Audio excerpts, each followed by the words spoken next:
Hello, lovely listeners, and welcome back to another episode of Life According to Nikki. I am flying solo today. I'm really excited about it. I have some things to say. We are going to get an update on Australia because I know y'all have been up in my DMs asking about it. Girl, I got you. I have amazing updates. I also have very frustrating updates. So get ready for the roller coaster of emotions that you're about to feel. And then I just have so many things on my mind. I also have some public service announcements to get to. It's just going to be a great time. We're going to go all over the place. So as always, I hope you're buckled in and ready to go. Are we kidding?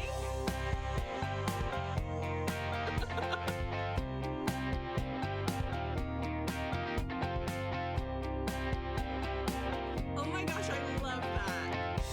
All right, starting off, I just need to say thank you for every single human that has listened to this podcast. Majority women, so ladies, I love you forever. I got my Spotify Wrapped for creators back, and it was just so fun to see how many people have been listening to the podcast from where in the world. We are international here on Life According to Nikki. There were over 9 different countries that listened to this podcast, so that was fun and exciting. And I'm really excited to see where next year takes us. Hopefully, it takes us to the moon because that's what I'm going to need it to do in order for this to continue. I do have full intentions and plans to continue this entire thing in Australia. So don't you worry, I will be here. But if y'all can start manifesting with me, getting this picked up by a network, so I don't have to spend the time to edit the episodes, so we can make this big, I would love that. I would really love that. And listen, okay, if one more person tells me that I need to put videos on Instagram, girl, I know. I wish I could. I wish I had the time and the skills, but you know how much effort it takes just for me to edit the podcast, let alone do the video stuff? I need someone else. So if someone would like to volunteer their time, yes, I accept. I will welcome you with open arms. And when I start making money, I will split it with you. But until that moment, guys, I just have way too much on my plate, okay? I'm sorry. That's just the reality of it. I know you think I can, and I appreciate your enthusiasm and belief in me, but I am a realist, and I have about 10 million hobbies, okay? I can't just devote all my time to one. I gotta watch TV. I have to have time for that. So I can't be just editing video all day. Plus, I hate doing it, okay? I don't find it enjoyable or fun in any capacity. So it's hard to convince myself to do multiple things that I don't like doing. I don't like editing. And yet I spend 10 hours a week doing it. So that I'm willing to do because I love the result. But the whole posting on Instagram, all that. Now I have my extra account, the Virgin Sex Educator, that I just launched. Thank goodness I have a social media manager to edit all my videos for that. But I'm filming every single morning at 6 a.m. Yeah, you heard me right. 6 a.m. I am up and at 'em, so I am at the store at 6:30. Now you all know how I feel about mornings. And I was actually joking the other day that I have a new t-shirt design. I was joking with my roommate the other day that the only other time in my life that I have consistently gotten up this early and was ready for the day and doing something productive was on my mission. All right? That was 8 years ago. And the only reason that I was able to do it then was because I felt an obligation to God. And so I was saying that it turns out the only 2 things that will get me up in the morning is God and sex. And I said, that should go on a t-shirt. The only things that get me up in the morning are God and sex, which is even funnier when you know that I'm a virgin. Just picture it now. That statement on the front, and then on the back, # the Virgin Sex Educator. I mean, come on. Would that not be iconic? I should wear that around. So if someone would like to make that for me for Christmas, I accept. I also have another t-shirt / sticker design that I will hopefully be selling in the new year that I know you all are gonna love. I don't want to spoil it yet because I need it made and I don't want anyone to copy me, but I am excited for the launch of my merch because I hired someone to draw and create merch for me, so I gotta start implementing that. So you see why I can't do the video, okay? I got a lot going on, girl. I got so much, and that's just my side projects. That's not even stuff I'm getting paid for.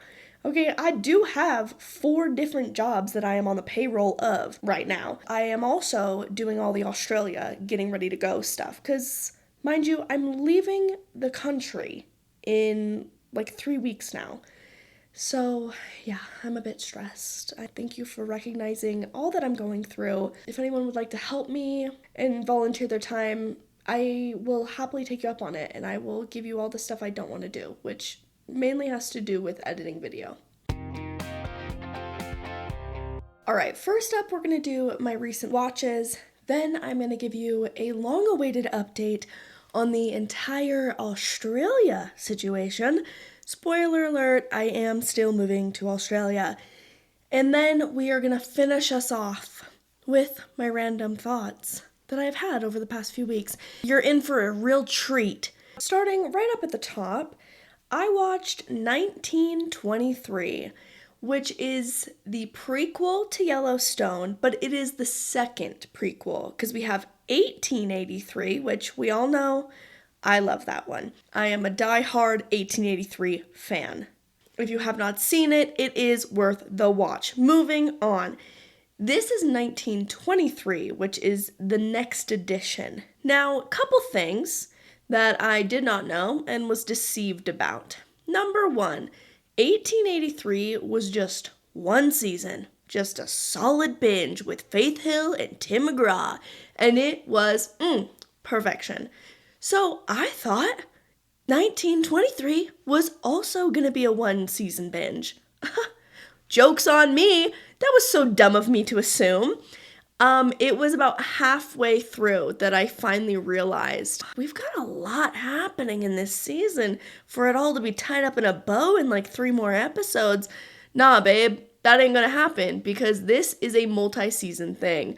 That pissed me off, if you were wondering. I was very upset, and so was my roommate. We were trying to watch it in just one day, which we did. But just to know that it wasn't going to be over at the end of the day was very frustrating. Also, everyone kept telling me that 1923 was their favorite, that it was better than 1883.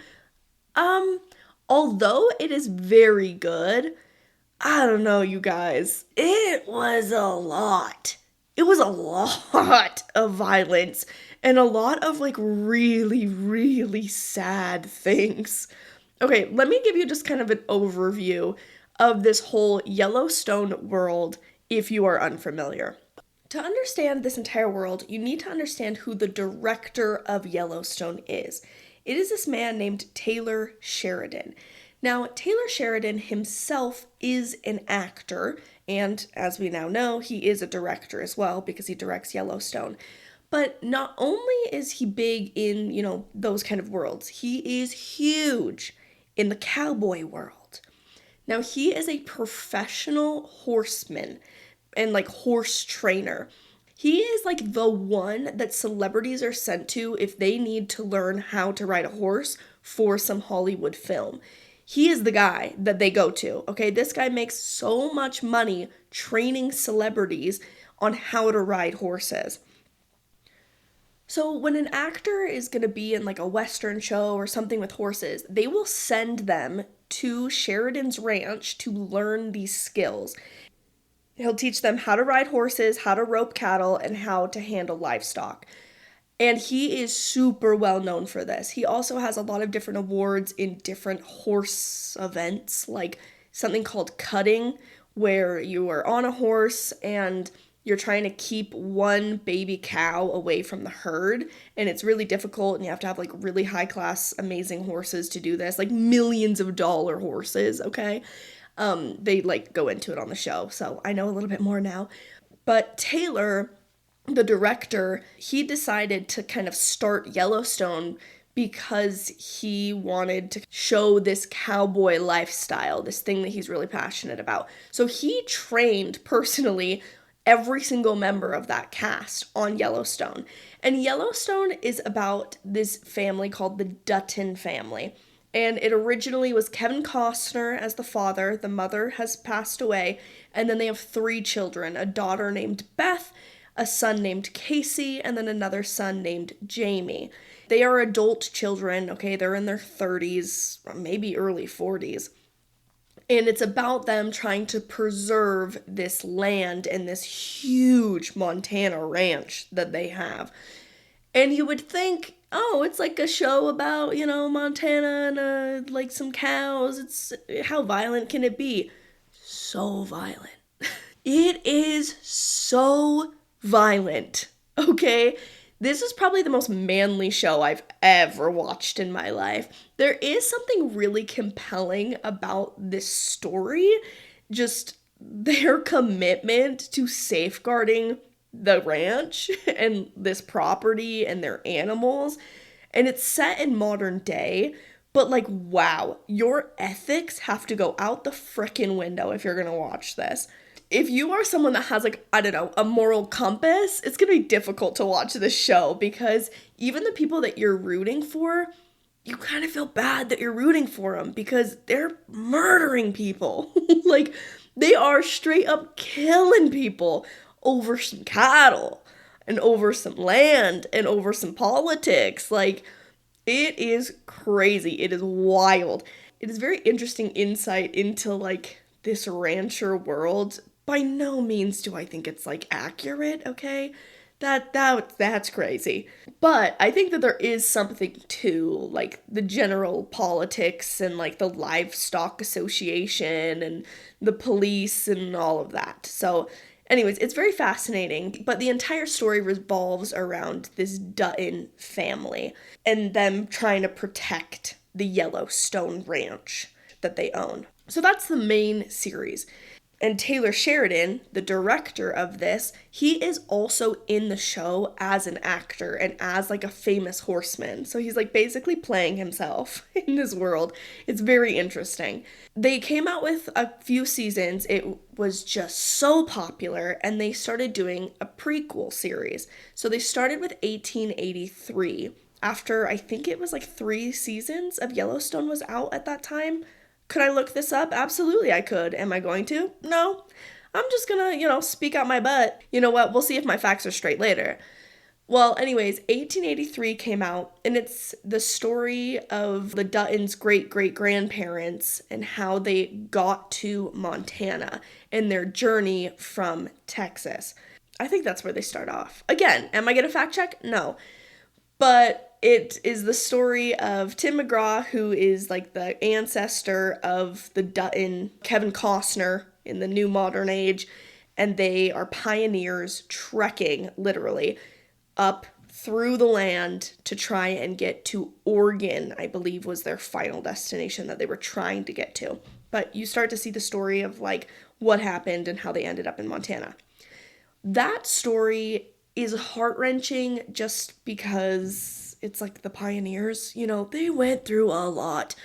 It's just sad in a lot of ways because you're like, geez Louise, can these people not catch a break? And it was sad for those reasons, like them crossing rivers and losing everything they own and dying of sickness, and like that was sad. But it is a phenomenal story and I really, really like it. Then you have 1923, which is, once again, the continuation of this family line. And in this one, you really take a turn. I mean, Yellowstone itself, the main modern-day series, it has a lot of heavy things, but again, it's like so outlandishly violent and like, whoa, that's so illegal. Like, that is so crazy. That would never happen. That there's a part of me that can't really fully connect, therefore it doesn't make it as serious to me and I can watch it. But 1923 didn't really have that aspect to it that I could like separate myself from the realness of the story. Here's what I mean by that. You have Harrison Ford, I know, big names in these series. Harrison Ford is playing now the ancestor of the Duttons, and then Helen Mirren, who is his wife, and then they have 2 boys, but technically they're nephews, but that doesn't really matter. What matters is one of them is Brandon, don't know how to say his last name, Sklenar. Anyways, he plays Atlas in It Ends With Us, and he is so hot in this show. Oh my gosh. He's freaking gorgeous, okay? 1923 with this guy, stunning. He plays a guy named Spencer, and yeah, I was here for Spencer. Now, 1923 starts off with Spencer living in Africa after some sort of war. I don't actually know which war, but again, are we gonna look it up? Nope. He is having some PTSD trauma, and he's a hunter in Africa because it's 1923, so they've like started safaris and different things. And then you have the Dutton Ranch in Montana, and you have the boom of electricity that's starting to enter the states and blah blah blah blah blah. Well, of course, if it is a Yellowstone show, it is gonna ultimately be about the land. It's gonna be about the cows and the herds and protecting the Dutton Ranch. So you've got stuff going on back at home trying to protect the ranch. You have Spencer in Africa trying to like hunt down different animals to protect people on safaris. And then you have another additional story of a Native American girl who is at a Catholic boarding school. She was taken away from her home, put in this Catholic boarding school, and who is severely abused by these Catholic nuns and the Catholic priest.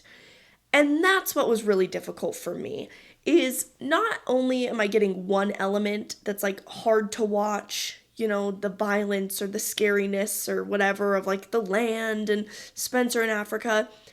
It was this Native American girl in this setting that was just so hard for me.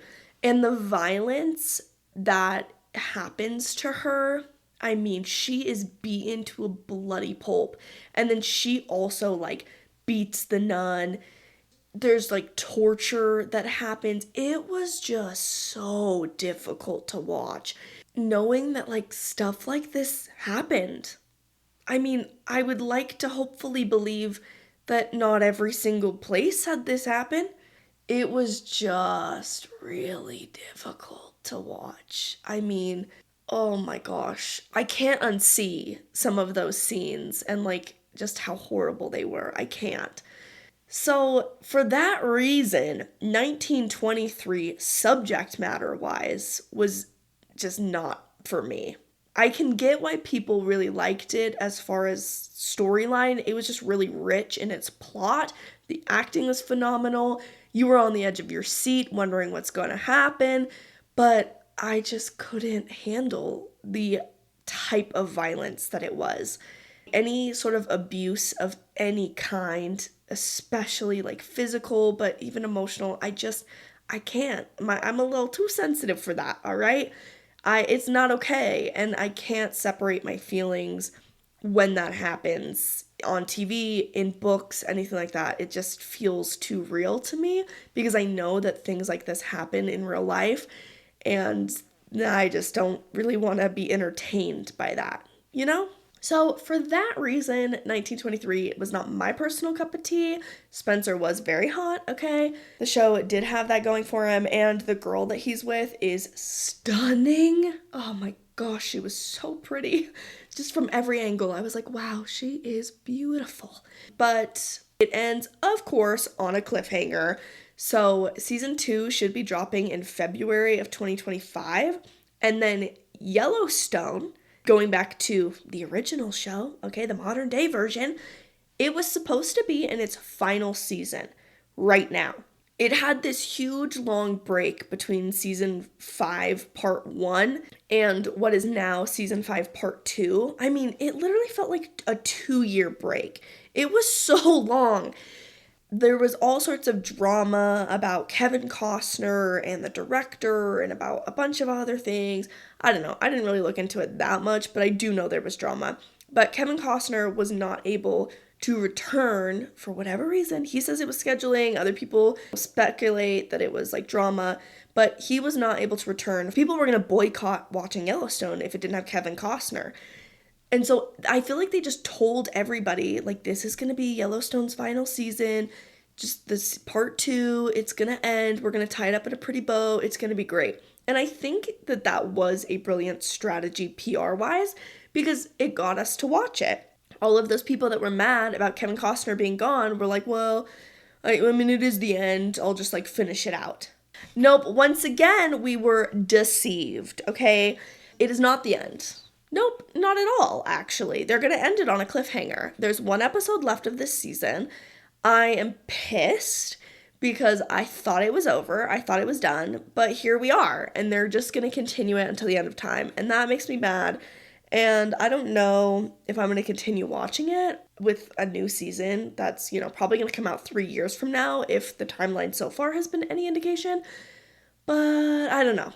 We'll see how I feel about it. So far, this season has been good, but I'm just so mad that they're not done. I thought it was going to be a finished series, and I hate watching unfinished things. So that's kind of your full rundown of the Yellowstone series. Ratings across the board. 1883, I think I've given it like an 8.5 out of 10, and I stand by that on both my public and personal. 1923, personal, it's going to be a 6 out of 10. Public, I'm going to go 7.5. Yellowstone, personal, 6.5, maybe 7 out of 10. Public, I'm going to go 8. But again, ethics, I have a hard time when the ethics are bad. But it is entertaining. Okay, moving on. I also watched for the first time the Step Up movies, specifically Step Up 1 and Step Up 2. I know, shocking that I've never seen these before because I loved So You Think You Can Dance growing up. I also loved these types of shows. I mean, Channing Tatum, it was great. So cheesy. So cheesy. But I was here for it. Would I ever watch these again? No. But I was glad that I experienced it. You know what I mean? Personal rating on Step Up 1, we're gonna go 5 out of 10. I don't really even know what to rate it for the public when it comes to the Step Ups because I think there's too much nostalgia there that I don't really want to enter into that space, So I'm just gonna go with my personal ratings, 5 out of 10 on Step Up 1. Step Up 2, I found a little bit more annoying, so we're gonna go 4.5 on that one. But I was somewhat entertained. It was just a good casual Saturday afternoon watching those.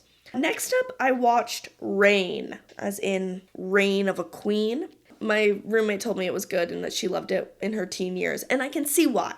I think if I was watching this in 2013 when it came out, I would have loved it. But you know how those perspectives change, The standards of today are not what they were.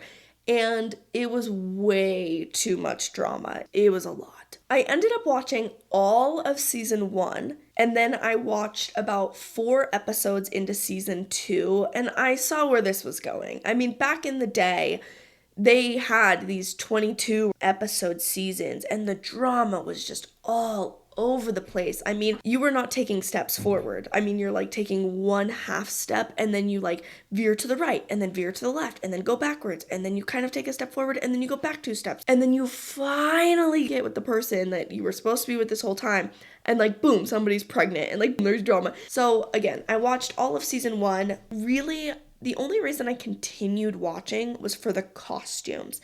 The costumes in this show were spectacular. If I had some Make-A-Wish type of dream, you want to know what I'd wish for? Straight up, after watching the show, I would want to try on the dresses in Reign. That's what I would want. That, you know what? That can be my dying wish, is to just try on those costumes because they were so pretty. They were gorgeous and so stylish. Every single person on there was just slaying away. Once I reached season 2, episode 4-ish, I just Googled when the wedding was, watched the wedding, and then I just looked up a plot summary of every single season. And you know what? I felt like that brought me enough peace. I know what happened. Tragic ending. Okay, didn't see that coming. But it is a series about Mary, Queen of Scots, who was a real person, and now it's got me really wanting to watch the Saoirse Ronan movie, Mary, Queen of Scots. Okay, so that is up next on my watch list.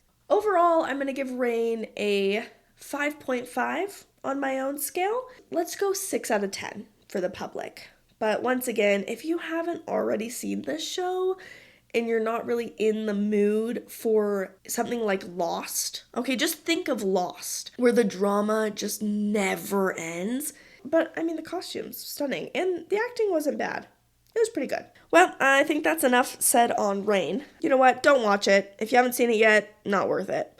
What else do we have here? Ooh, I finished Dead to Me with my roommate. Season 1, super solid. Season 2, Season 3, we got 3 episodes in, and at the end of the 3rd episode, we looked at each other and said, should we? And then we immediately skipped to the last episode. So ultimately, I'm gonna say don't watch Dead to Me. It just, oh man, we really were dragging it out there at the end. The first season was intriguing, but overall, I don't think that the entire thing is worth watching. So cross it off the list. For this one, we're gonna go 4 out of 10 on my personal scale, and maybe a 6 out of 10 on the public, because like my sister-in-law loved this show, and I've actually talked to quite a few people that really did like it, and I see why they liked it. But for someone like me, nah, it wasn't my cup of tea. I, of course, saw Wicked, but I actually talked about that already in another podcast episode that is going to be coming up in a couple weeks. I got to interview the national pole dancing champion. Yeah, that's right. 2024 national champ. She was on my podcast, and I talk about Wicked on there. So I'll just save it for that episode, which will be out in a couple weeks. I will just let you know my rating right now. It was a 9 out of 10 on my own scale and an 8 out of 10 on the public. Go see Wicked, ladies. It is worth the watch. Now we move right on to my update on Australia.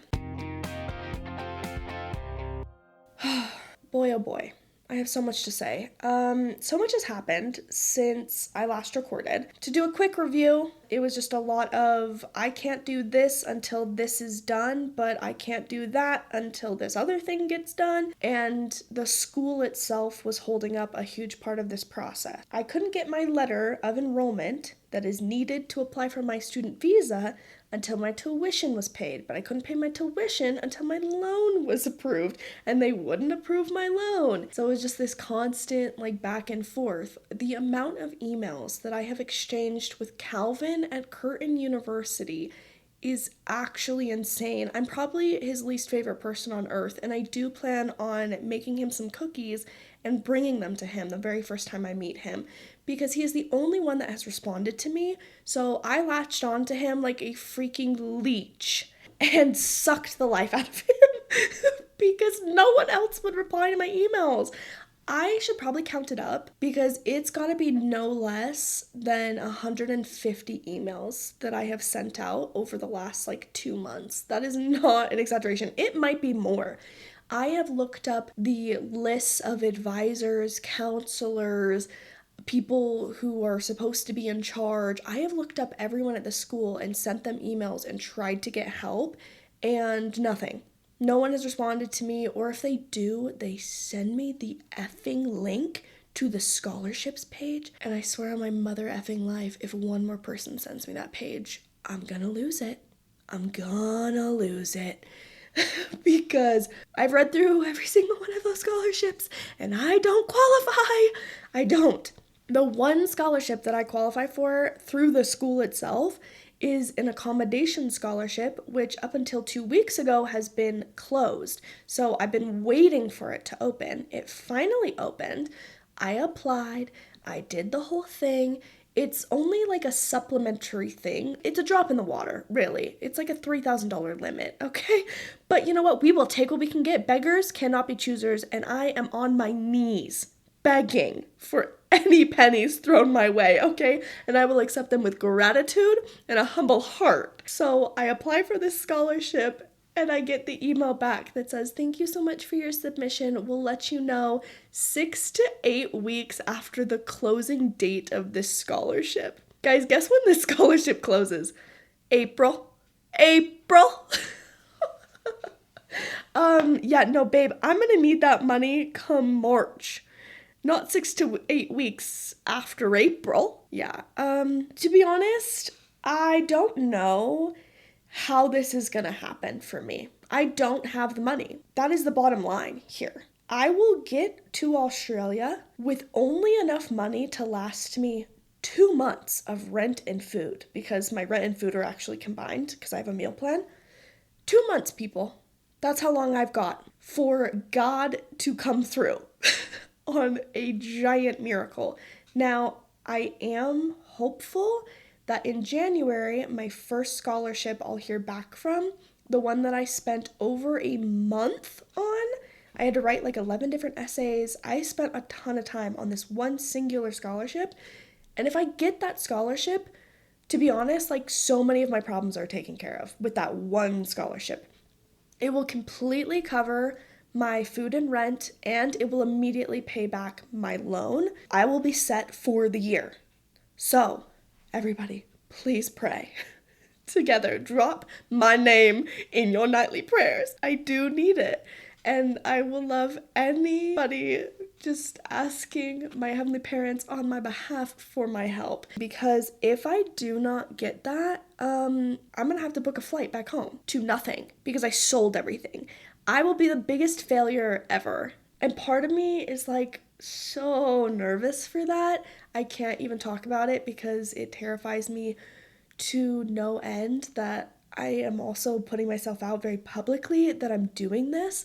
So if I fail, I'm just gonna fail so big. And I really don't want to. I really have hope that it's somehow, in some way, gonna work out. But yeah, I do not have the money to afford because the reason for that is because Australia will not accept any loan other than tuition. So that was my plan originally, is I was just gonna get a loan to cover my tuition and my housing and my food for my program, and then I was gonna be able to pay it back, like get some scholarships, pay that back. It was gonna be great, but they won't accept any of my loan other than tuition. And at first they were saying it was only 1 semester of tuition. That was about a month-long argument. And that's when our first miracle came in, was after a month of being told, no, sorry, we can't do anything other than the first semester of tuition. Calvin emailed me back and said, out of nowhere, that, you know what, we'll approve it for the year. I did not ask questions. I was like, so crazy weird that you've been denying me for a month. And I've literally talked to you about this ad nauseum, and you've told me over and over and over and over and over again that you've talked to all the higher ups and like no one can do anything. So when that first miracle came along and he was like, we'll accept it, I was like, thank you so much. I will not ask questions. I will not be upset over all of the hoops I had to jump through just to get here. You know what? I will accept what is being given. And that was obstacle number 1. So I do have my tuition paid for the entire year. Yay! That was exciting. Then came our next obstacle, which was my flight. So flights went on sale, and I was really pumped because I applied for a new credit card like 4 months ago, specifically for this, because when you apply for a new credit card, they often have a flight miles deal if you spend a certain amount of money in the first couple months. I did the deal. I have these flight miles, okay? And it was about $900 worth if you cash it out. I go on to purchase these tickets, but you have to transfer the flight miles to the airline because it's like an Australian airline. So I do that. That takes like 48 hours to get approved. But miracle of all miracles, the sale is still going on. I go on, I'm at checkout. And I go to use my flight miles, and it's only giving me a $200 discount instead of covering the entire flight. So I was really confused. I then sit on hold for an hour with this airline, waiting to talk to somebody. I finally get on the phone. And I explain my situation. I'm like, I don't understand what's going on. This is supposed to cover my entire flight. Why is it only giving me $200 off? And then they reveal the fine print that apparently With this airline, the flight miles only apply to certain seats on the plane. It's not just like any economy seat. There are certain reserved economy seats that I can use these points on, and apparently they're all full. And so is every single flight for the 2 weeks that I need to be there. So then I was like, amazing. Thank you so much for that information. Wish I would have known that earlier. I get transferred to another department so I can transfer my points back to my credit card, cash out the points, and just pay for the ticket, right? Okay, annoying, but I can do it. Finally, after another 45-minute hold, I get in contact with the people and they say, oh, we can't transfer them back to your credit card. So sorry. So, needless to say, I was done. I decided, you know what? It's time to take some deep breaths and give up for the day because I can't do it anymore today. We're going to pick this up tomorrow. So I hung up after saying thank you. And, had a little moment of deep breathing. I now today, about 5 days later, still haven't bought my ticket because the sale's now over and they're back up to $1,600 rather than $880 for one way. That was annoying and very frustrating, and yet again just felt like, wow, every step along this journey can't be easy, can it? Why? But remember, we're not pushing up against that rock anymore. We're building a ladder. So those were just some twigs, okay? They weren't gonna hold my weight. We dropped them, and we're looking for some bigger branches. We're looking for some twine or whatever to like tie up the ladder.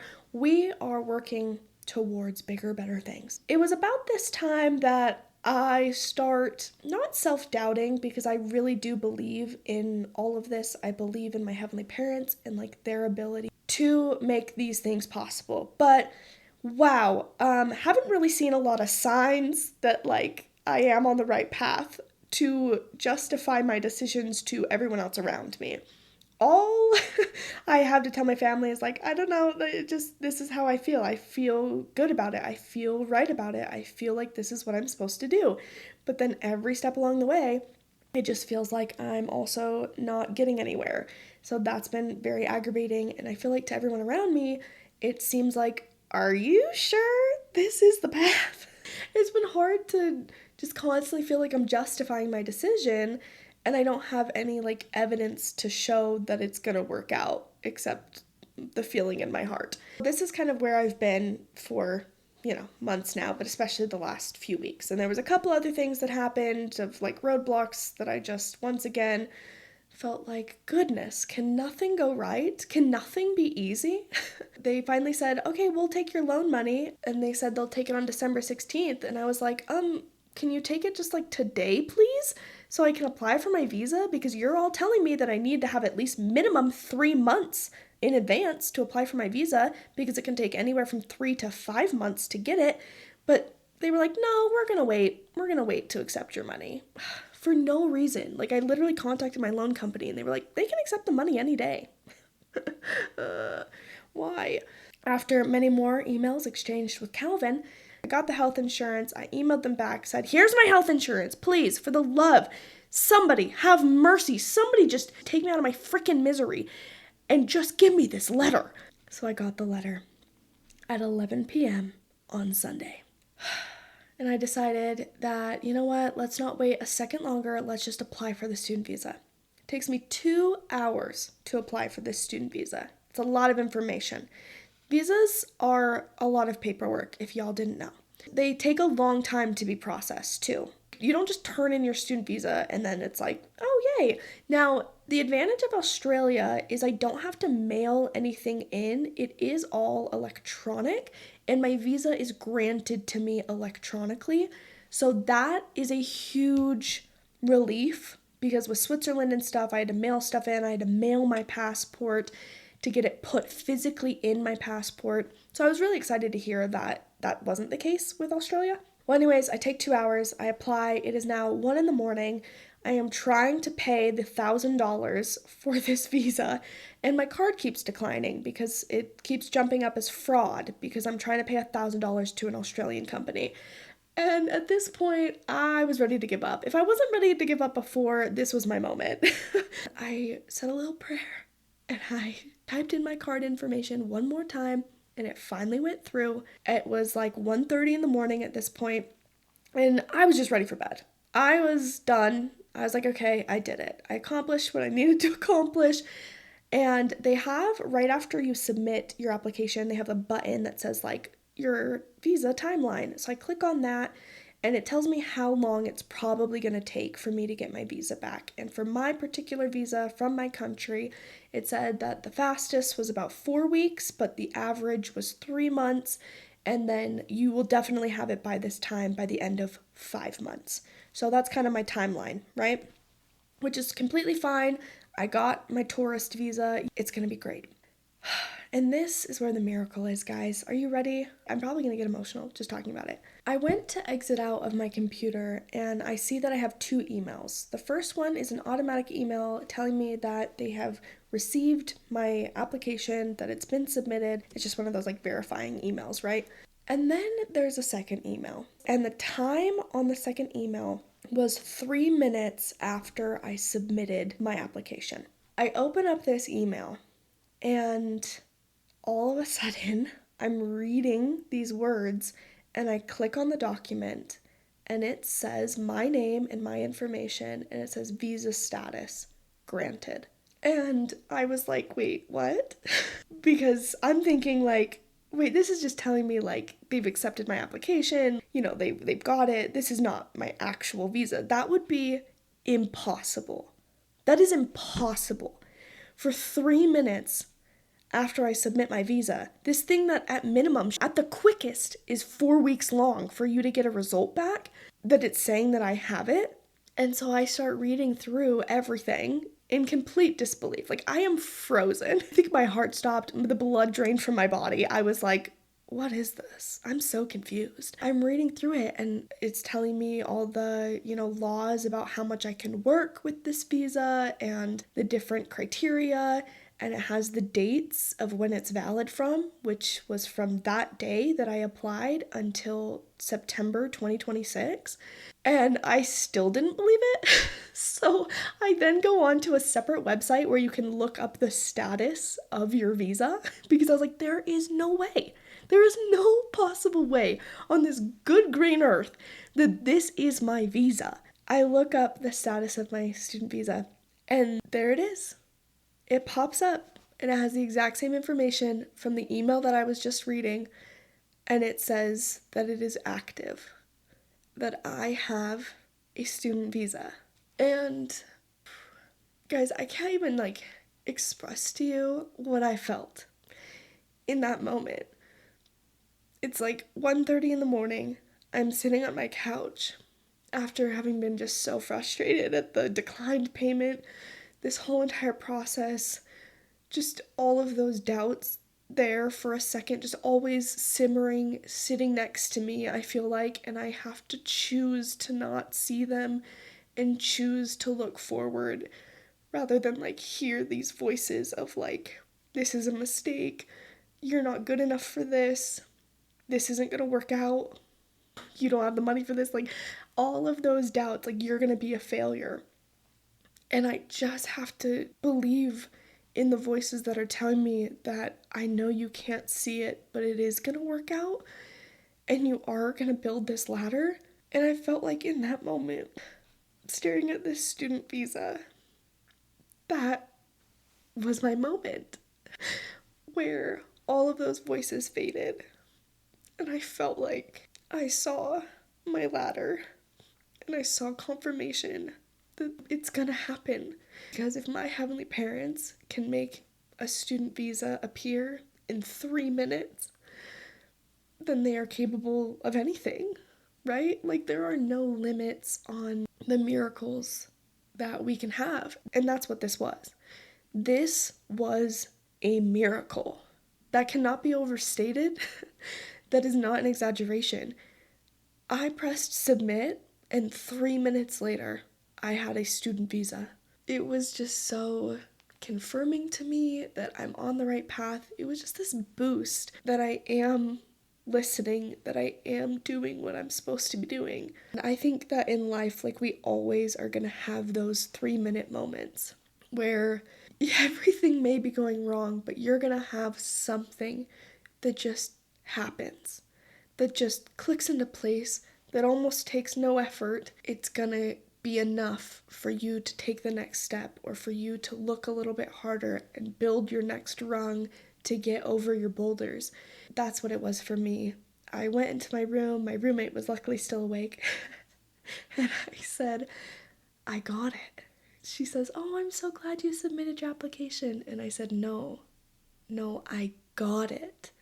I have the student visa. She sits up in bed and she goes, what? Wait, that's impossible. That's, how? And I just looked at her and I said, God? It makes no logical sense. There is no reason other than it's a miracle. And I have just been so grateful to have that evidence and to have that extra little push to validate that it's all gonna work out, it's gonna be okay. And I'm so excited to see what miracles happen once I get there, because heaven freaking knows that the second I land in Australia, I am about to be the squeakiest wheel that anyone has ever met. Because as they say, the squeaky wheel gets the oil. And I need a lot of oil. I am going to be knocking on every door, talking to every single person that lives in that country that can help me.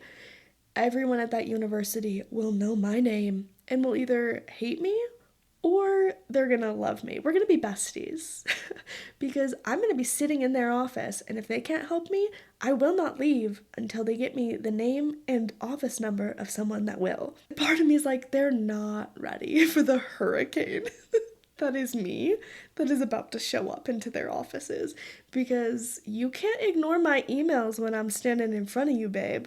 You know what? You can't ignore me. I refuse to be ignored. And I've got a student visa that's got me locked in here until September of next year, so someone's gotta help me.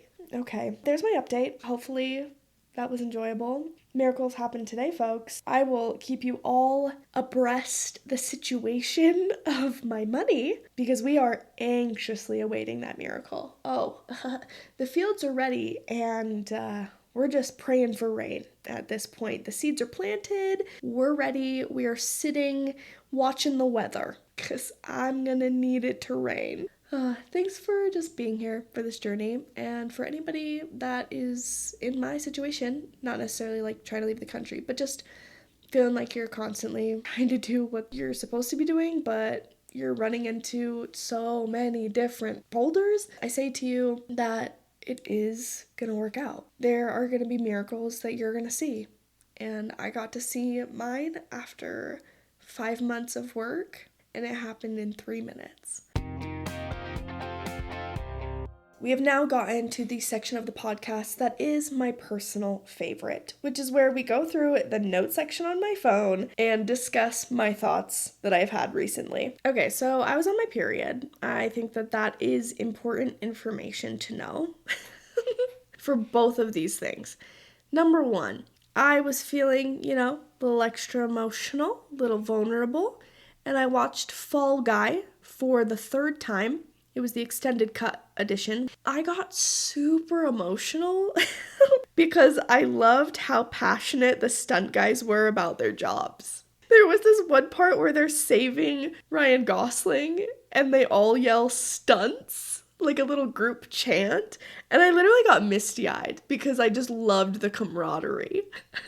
I just love when people are passionate about something, I think it's beautiful. The second one that made me emotional, and this one I did in fact cry for, I was in my car listening to Once Upon a December from Anastasia, and it's the Pentatonics version of that song, And I started crying because I wanted Anastasia to be a live action movie so badly. I was just picturing how wonderful it would be if that announcement was made that they were gonna make that into a movie. Not Disney, okay? I don't want them making that announcement. I want the same people that made the live action Cinderella to do it, which was not Disney. That's who I want to do Anastasia. And just the thought of that while listening to that song, brought tears to my eyes because I thought that would make me so happy. I would really look forward to that. I hope that happens one day because I did cry over it this month. Next up, we have a little update on my cakes and carpe. First up, cakes. Now, if you don't know what these are, they are the nipple covers that are super big and tapered, and they're grippy, not sticky, so they don't have any sort of adhesive on them. You've probably seen ads about them, okay? Or if not, your phone is gonna listen to you right now and you're gonna see an ad today. They have actually changed my life. I am not kidding you. I am obsessed with them. They are so perfect, especially with it being cold out, and I've been anti-bra, as we know. I have literally not worn a bra in like 6 months now. It's been amazing. And anyways, I bought cakes and I have loved them. Oh my goodness. They just completely make my chest look nice and perky, but not in, a nipply way. It gives a roundness to everything on my chest. Everything looks great. It looks like I'm wearing a bra to the outside untrained eye. I mean, if other women looked at me, they're gonna see that I'm like not wearing a bra. But if any man were to look at me, I genuinely don't think that they would ever know I wasn't wearing a bra because it makes your breasts look rounded. It does. And then you have no nipple. It's so great. If you want to, wear a tight shirt, your nip's not gonna be showing. It's phenomenal. I also love it for my sports bras. I'm planning on using it for like my swimsuit as well, and especially as someone who wears garments. So I have my garment top that's really close to my skin. I have no problems keeping the cakes on all day long. When I bend over, when I'm doing stuff, even some slight physical activity, I have not had 1 ounce of a problem with them slipping off or anything like that. I do wonder if I wasn't wearing a shirt directly on, if at any point they would like fall off. I have tested the theory and like put them on and kind of like jumped around and done a few things, and they like stayed on really well. But for my people that are not garment wearers that get them, you're gonna have to tell me and then I can report back on the pod if you struggle with that in any way. But across the board, from what I have heard, they stay on really well for everybody. At least they stay on so well for me. And I love that they're not sticky. You just wash them at the end of the day. They're phenomenal. And I do have a code because I messaged them and I said how much I loved them. So they got me an affiliate code. It is in the link in my bio. Speaking of the link in my bio, I finally figured it out, guys. I finally figured out how to do Amazon affiliate links. And I have a very organized, wonderful, fabulous link tree in my bio.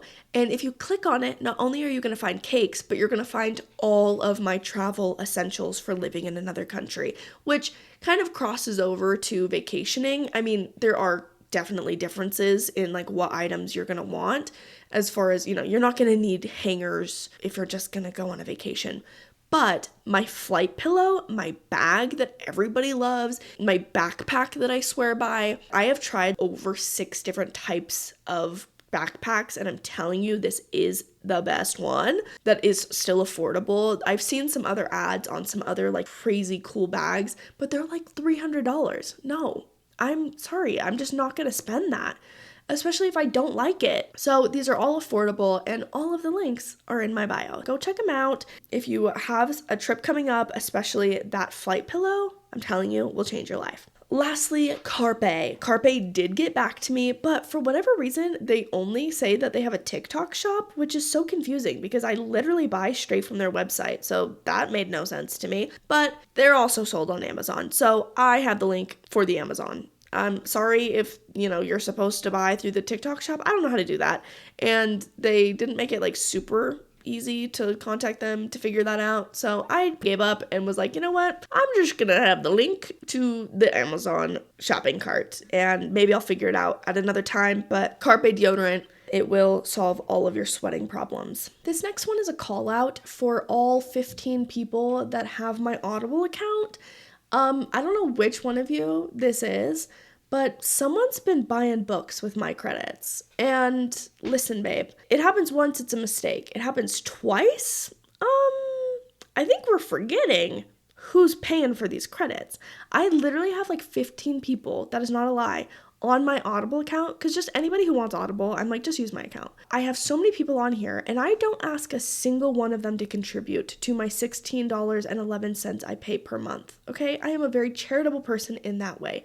I just want to share what I have with everyone I love, okay? But with that $16.11, I get a book credit each month. And 2 of my credits have been used to buy books that I personally would never read. One of them was Megan Quinn. Okay, I am not reading a Megan Quinn book. No, absolutely not. And then the other one was another smutty book. Hold on, let me pull up my Audible right now. What did they buy? Listen, I'm not judging the smutty thing, but like just the 2 that were bought, I don't want to read. Okay, one of them was Say You Swear by Megan Brandy. My bad, not Megan Quinn. Although I also don't like Megan Quinn. And then Behind the Net? No, I didn't buy that. Okay, I did a hockey romance. I did my time. And turns out I didn't like it. So, no, put that back behind bars. I think it was just those 2. But I'm still pissed about it. And for anybody that uses my Audible account, don't be buying stuff with my credits, all right? If you want to buy something with my credit, text me. I'm fine to spend the money. Just Venmo me, all right, girl? But don't be using my hard-earned money on your smut, okay? We're going to spend it on my smut, and then you can participate in reading it. Let's get this arrangement straight. Goodness. Okay, whew. Had to get that one off my chest. I have a concern to voice. There is this girl that I follow on Goodreads, and I also follow her now on YouTube. Her username is Lit, L-I-T, with Leah, L-E-A-H. Now, Lit with Leah is sometimes the only thing that's waking me up in the morning, okay? I get so much joy from reading her Goodreads reviews. It is my own personal social media, and since I have Instagram deleted most of the week, like, this is what I'm hanging on to for my personal entertainment. And then I was so overjoyed when she started a YouTube channel called Lit with Leah, where I got to just hear more of her, and it was so delightful. I was so happy. But you guys, there is something afoot, because Lit with Leah has gone off the face of the freaking planet, okay? Her Goodreads account, gone. I'm not just saying that she stopped using it. No, I'm saying it is gone. All of her reviews, her thousands of reviews. She was getting sent free books from publishers just so she would write a review because she had such a huge following on this platform, okay? Thousands of people follow her. Where's she at though? I genuinely am so concerned for her safety because she also has not posted on her YouTube channel. She was being super consistent for 4 months and then nothing. Radio freaking silence. To be honest, I messaged on her YouTube channel. I was like, is she okay? Where's she at? What happened to her Goodreads? I have so many questions. I am so concerned about it. I've genuinely thought about this before I've gone to bed many nights. I've been restless over her vanishment. Really, I would love to get a welfare check, but she's not on Instagram. I can't DM her. Does anyone know who she is? Guys, I think she needs help. I don't know for sure, but this doesn't seem normal. Who just deletes their account? No signs, and especially their Goodreads. What? I'm so confused, and I'm really disappointed, and I feel like I've lost just a big chunk of what's bringing me joy in life right now, so I would like it to come back. If any of you know who Lit with Leah is, she lives in Canada, I know that, but that's as far as I got. I don't know anything else, and I miss her. I want her back. and I've been praying for her. Guys, this is so dumb, but I was literally gonna put her name on the temple prayer roll because I was like, what if she's, in a bad situation? Considering, what do I put? Like, do I just put Leah? I mean, God's gonna know what I'm talking about, but like, part of me was like, can you imagine if I just put lit with Leah on the prayer roll? Honestly, maybe I will. I have my temple shift on Friday. You know what? Her name's going down on the list. This next one is very simple. It's just a simple statement, okay? Be careful what you're good at. Because if you're good at something that you don't really love to do, then that's going to be rough because people are always going to ask you for help with it. The reason that this came up is because my dad was able to fix a battery for his e-bike. So now he was asked by his coworker to fix his e-bike battery. Hence, be careful what you're good at.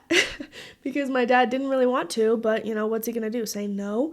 He's a kind, charitable man. But he didn't really find a lot of joy from figuring out how to fix his own, even though he was capable of it and now he's pretty good at it. But now it seems that he's opened up a business he didn't want to open up, and multiple people are asking for his help now. So just basic advice to everybody: make sure that you suck at the things you hate, because otherwise other people are going to capitalize on that, and you're going to find yourself doing the things you don't like doing way more often than you'd like. Capri Suns are switching to bottles. Now, real talk, do we think anyone will buy it? It looks like freaking fruit punch, all right? That's not what I imagine Capri Sun should or would look like, and I don't find that appetizing. I don't want to buy Capri Sun from a bottle. I want to buy it from the Capri Sun pouch. I want it to be, covered in the tinfoil thing with the stabby straw thing that's really hard to get in. That's how I want it. I'm even okay with like the European versions that are a little bit different, but it's still like the squishy pouch. But this bottled thing that just looks like Kool-Aid, yeah, I am not down for that. And I actually think that this is going to be a devastating mistake for them. I'm really excited to see how this rebrand goes. I have a sneaking suspicion that they are going to land their spot on the rebrand table at my dinner party. And if you don't understand that reference, that is a throwback to one of my very early episodes where I talk about who am I having dinner with, dead or alive, and I talk about who I'm going to invite. Yeah, there is a specific table for rebranders that do a terrible job, and I think Capri Sun has just found their way to the table, so I'll make your place card. I found my old scholarship binder, you guys. I was clearing out all my stuff in the process of getting rid of everything, and I just wanted to go quick recap of what was in here. I had certificates from bell choir. I was in bell choir, handbell choir, 3 years in a row. We were the first of our kind, all right? My school, junior high specifically, was the first to introduce the bell choir. We had a member of the tabernacle bell choir that came monthly to teach us. And I had the gloves because did you know that you can't touch the bells without gloves because it gets the oils of your hands onto the material of the bell itself and can change and warp the noise over time? You have to clean the bells with like a special wax. You have a certain way that you ring it and like flick your wrist and how you stop it right below your collarbone. And I also played the chimes as well, not the wind chimes, the hand chimes. I was the notes A flat, A sharp, B flat, and B sharp. That's just some more lore on me. I could play with 2 bells in each hand, which is saying something considering I have actual miniature pinkies. If you see my pinky in person, you'll understand what I mean. Like, I have dwarfed pinkies. They are like half the size of a normal pinky. It's always just like a fun thing to really just like whip these out when people, if we're having discussions about hand size, and I'm like, oh, look at my pinkies, and everyone's like, wow, your pinkies are so small. I'm like, yeah, but back in the day, it could hold a bell. Oh my gosh. Yeah, handbell choir. So I had certificates from that because why was I in handbell choir? I did it for the scholarships. That's why my certificate from this handbell choir was in the scholarship binder. I also did FCCLA. NHS, which is the National Honor Society. I was in that every single year. 4.0, baby. Mock trial. I did the mock trial competition. That was fun. I actually had a really good time with that. At one brief moment in time, I thought I was gonna be a lawyer, but that was very short-lived. Teen driving school defense class. We'll get into that on a different day.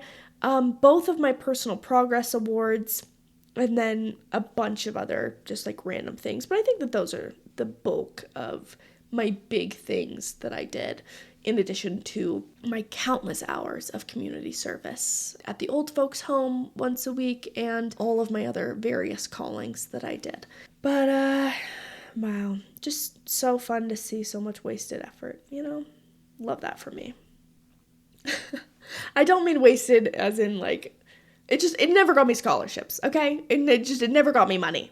But I was blessed from my service and participation. So for that, I guess I'll be grateful. I have a new word for you guys, an eggcorn. Yep, you heard me right, eggcorn. Not acorn, egg, E-G-G, corn. This word means literally the mishearing or misinterpretation of another word. So I love that the literal word itself sounds like the definition of what it's trying to describe. Stick with me here. I used to think the saying, a bowl in a china shop, was B-O-W-L, as in a dish. Okay, so when someone said like, oh, it's like a bowl in a china shop, I thought that it was saying that a bowl of china is very fragile and like that will break. But it's actually bowl as in B-U-L-L in a china shop, which again has a different meaning but kind of sort of similar. Well, that mishearing of that phrase and misinterpretation of it is called an eggcorn. Another really good example is toe the line instead of toe the line. So T-O-W the line. A lot of people think it's that, but it's actually T-O-E. You like have your toe on the line rather than pulling a toe. Anyways, there's a fun little fact for you. We now have on our words that we know, spoonerism, and now you can add eggcorn to the mix. To end us, we're just going to discuss the question, did we ever find out if Scar Girl was lying?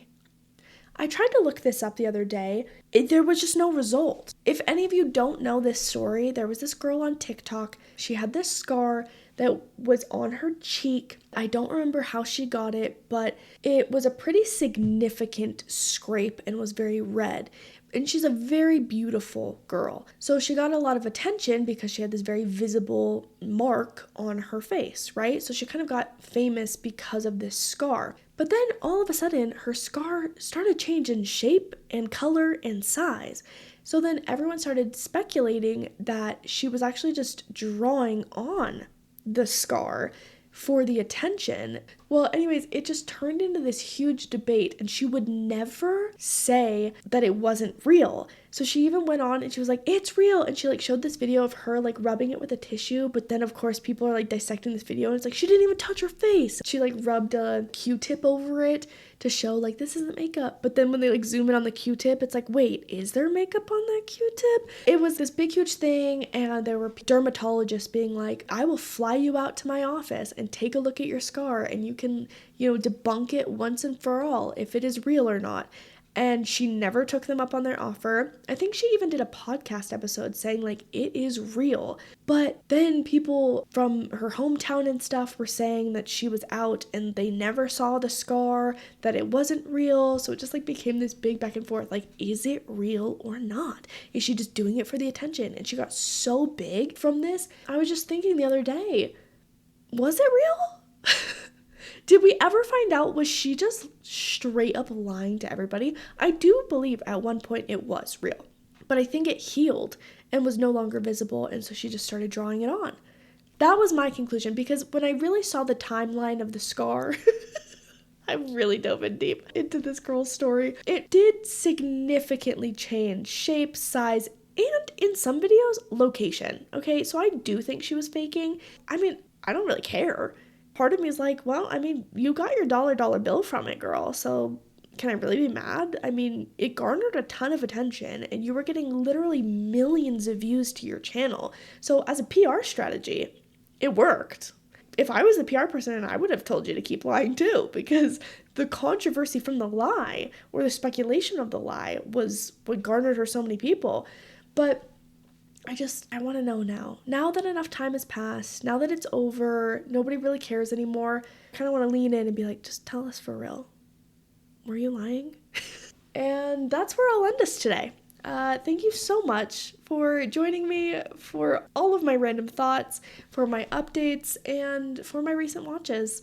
I have some incredible episodes that are coming up. I'm so excited for you guys to listen to all of them. I have just more and more incredible, amazing women that are coming on this podcast. It's really turning into just like this women empowerment thing, which I'm loving, and I kind of want to lean into that even more. And of course, in the upcoming months, you guys are gonna get to basically just have a passenger seat to my entire Australian journey, which hopefully goes super well. Thank you all so much for your support. Have an incredible week. I will catch you next time, where I will share all of my thoughts on life, because this has been Life According to Nikki.